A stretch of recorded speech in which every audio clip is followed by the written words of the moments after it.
Hi there, Wayne coming from you from the field, PPG, wherever. Hey, a couple of weeks ago I made a video where I made a comment in that video. Probably had something to do with the temperature videos, somewhere in there. I made a comment that the first thing I do when I get out of this thing after I land is I peel off this, I unplug this spark plug wire. And the reason I do that is I can turn this engine. I can turn this prop. If it's plugged in, you just have to assume on everything aviation, you have to assume if that wire is plugged in, it will start. So I unplug that wire the very first thing. In an airplane, anything goes wrong, those magnetos keep firing. They won't die. The one thing that can go wrong with the magneto, two things. One is it is a total failure of the magneto, and the other thing is the kill switch won't work. In a Cessna, you land, you go to taxi into your spot, and you pull the mixture. You don't shut it off with the key. You pull that mixture until it runs out of gas. Just an assumption that these things are hot every time. They're always hot. If you have your hand on the kill button, 99% of the time it works, but 1% of the time it won't work. You spin this, it'll fire up, especially if it's warmed up. If you just landed and you have your thumb on that kill switch, these things will boom, fire up. So the first thing I do when I land is I unplug that spark plug wire. And had a nice flight Friday morning, landed, put it away, cleaned it all up, put it away, packed everything in, loaded the truck and went home. Saturday morning I came out to fly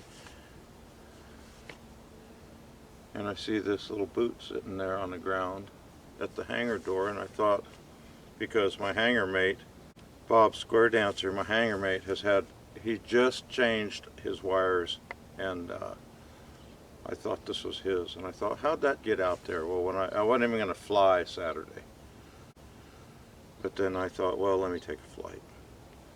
I got out here and I pre-flighted everything.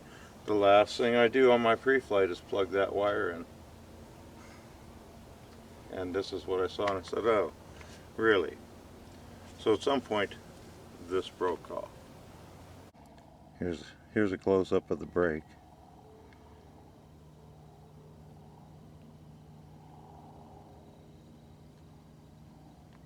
That's number one. But when I went to change this, and I will show you right now, we'll just make this a lasting video. I went to change this, and let me show you what I've got here. When I bought it, it had that type of plug, regular spark plug. It just didn't have the top on it right there. Didn't have the screw top on it. It came with that screw like that. I just made assumptions. And it fits in there really nice and tight. But when I broke it last week, see, it fits in there really nice and tight. I don't know if we can do this or not. I looked in there, I just saw it there for a second. Anyways, it's not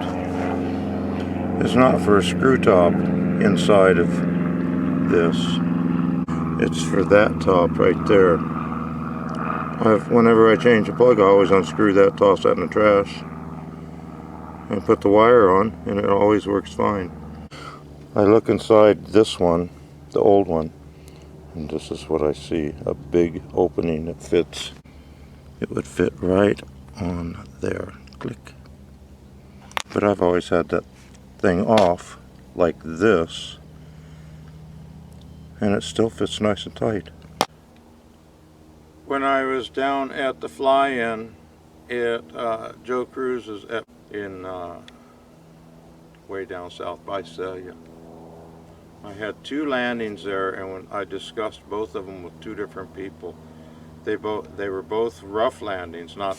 We're not talking about the one where I spun out. We're talking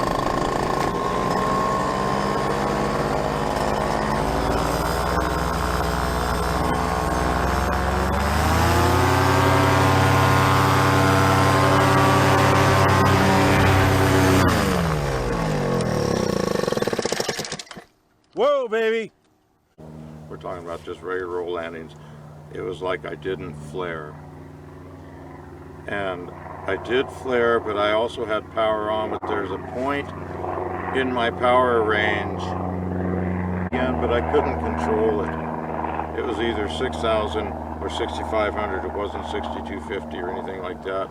It was an uncomfortable RPM, and I'm wondering if this spark plug deal has something to do with that too.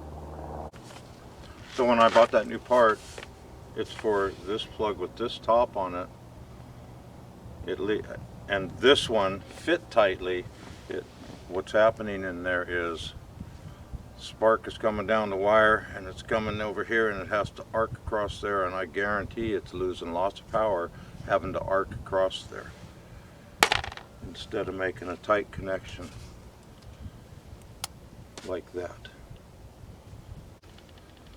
That boot is so perfectly centered in there that there's not a chance it was making any contact. It was just sitting up in there, jumping. Even at 30 thousandths or 20 thousandths, it's an arc that it has to make, and then it still has to make another arc. And I can't get 8,000 out of this engine, and that's probably why, as soon as I replace this wire, we'll find out. I have enough videotape of running this engine, looking at that RPM. I'll know. We'll know. We'll be able to look at it and say, yep, there it is.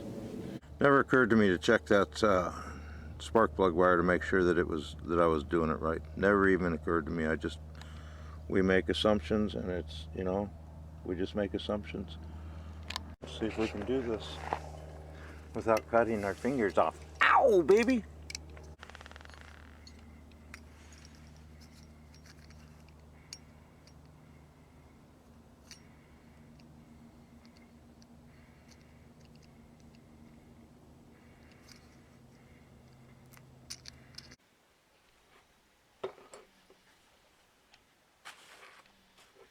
A little bit of soap in there.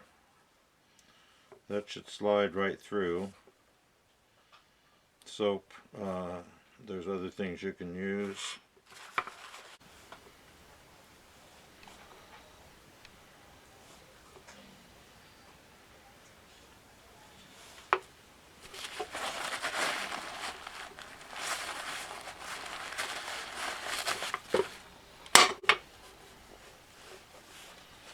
So right down in there, we can't get in, it can't go any longer than that. And you just need to mark this. That's the length.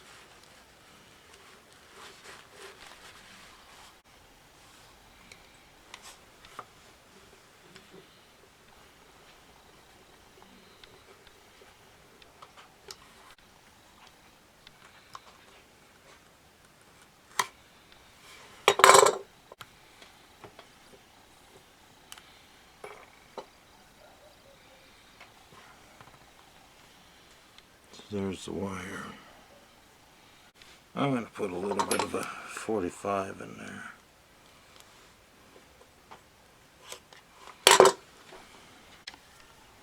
Then I'm going to put this wire under there, bring it over, and I'm going to squeeze that thing.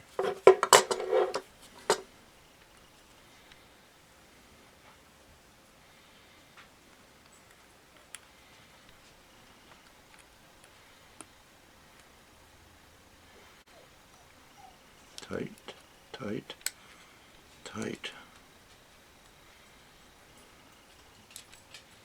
So that is what that should look like right there.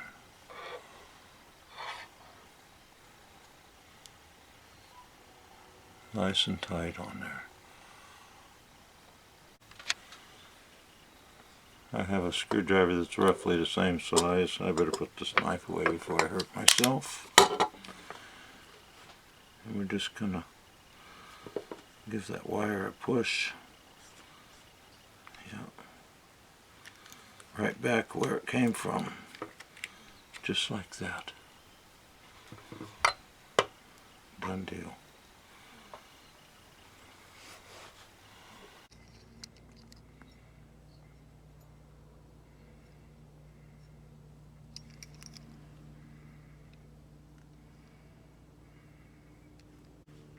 I made a very light cut right there, and I gave this thing a twist.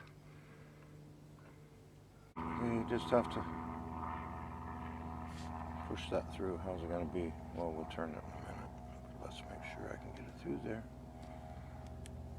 Oh yeah.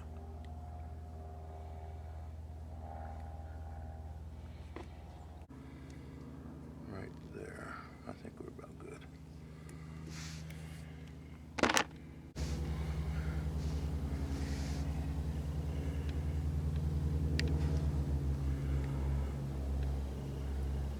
Oh, baby, come on. Ooh, this is not as easy as it looks.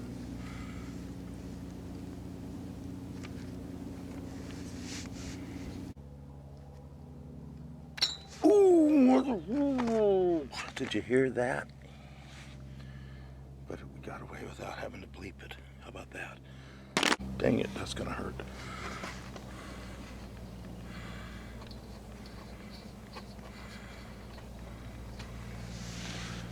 Okay, man, let's see if this thing fire up.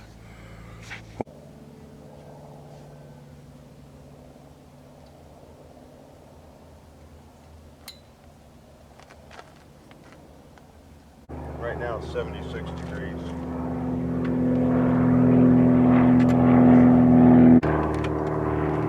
Clear!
I'm a happy guy.